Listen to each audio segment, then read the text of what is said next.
Sir, hingi lang kami ng official update from NDRRMC sa inyo po sa opisyal pong bilang ng casualty natin dito sa nagdaang lindol, maging mga sugatan at ilan pa rin po ang patuloy na hinahanap sa ngayon.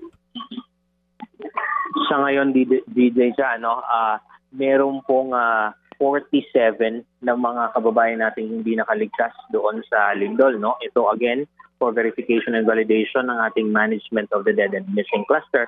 And then sa injured naman po, merong 688 na mga kababayan natin ang naiulat po na injured.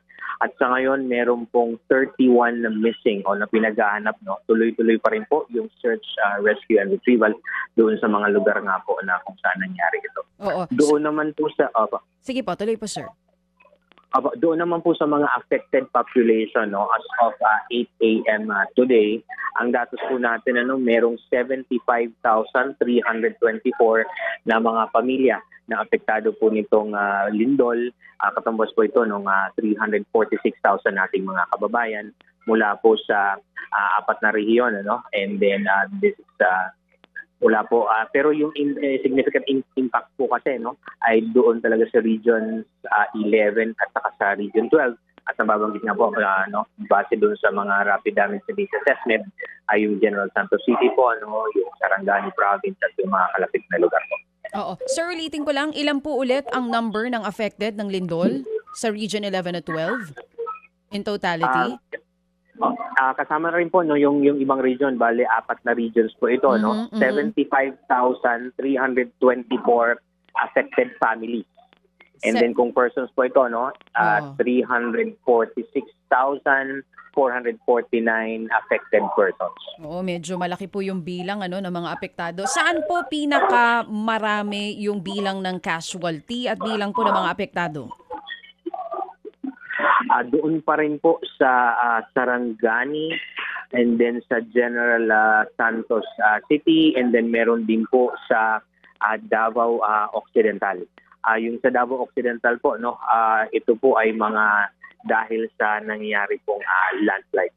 Oo. Yung pong binabanggit ninyo na meron pang 31 missing, sir, saang areas pinakamadami yung patuloy pa rin po yung paghahanap? Dito pa rin po ba yan sa Sarangani at Jansan? Opo, meron din po sa Region 11 po sa Davao Occidental. Ito pong 13 na missing at tapos Socsardia naman po ito po ay 18. And sa ngayon po, ano yung lugar? Nabanggit po kasi sa amin itong kailan yung Glan ay hindi pa rin daw po naaabot. May balita po ba kayo dyan sa NDRRMC kung may areas pa rin na hanggang sa ngayon hindi pa rin po napupuntahan ng rescuers natin?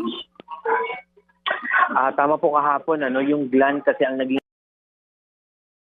mga sirang tulay at saka kalsada, kaya hindi po yun maabot by land. So ang ginawa po kahapon ay through yung chopper po ng Armed Forces of the Philippines at saka mga sea vessels po ng Philippine Coast Guard. Ngayon po, kababalik lang ni Yusek Harold Cabreros ng Office of Civil Defense. Ongoing po ngayon yung assessment at reporting ng ating iba't ibang ahensya.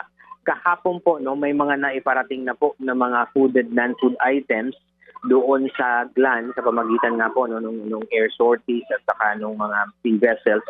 This is naman po coming from the DSWD, mga food at saka non-food items. Oo, so sa ngayon, okay na po. May natanggap ng tulong yung mga kapatid po natin dyan sa Glan Sarangani. Opo, kahapon pa po may mga naiparating na, pero challenges pa rin siyempre po. Kasi bukod siyempre doon sa, and not just for Glan, kasi bukod doon sa, siyempre may mga bulubog-dukin, may mga agida areas, Oo. So yun, in fact po, yung doon naman kahit yung doon sa Region 11 na sa Davao Occidental, yun din yung naging challenge po, dahil may mga nangyari pong landslide.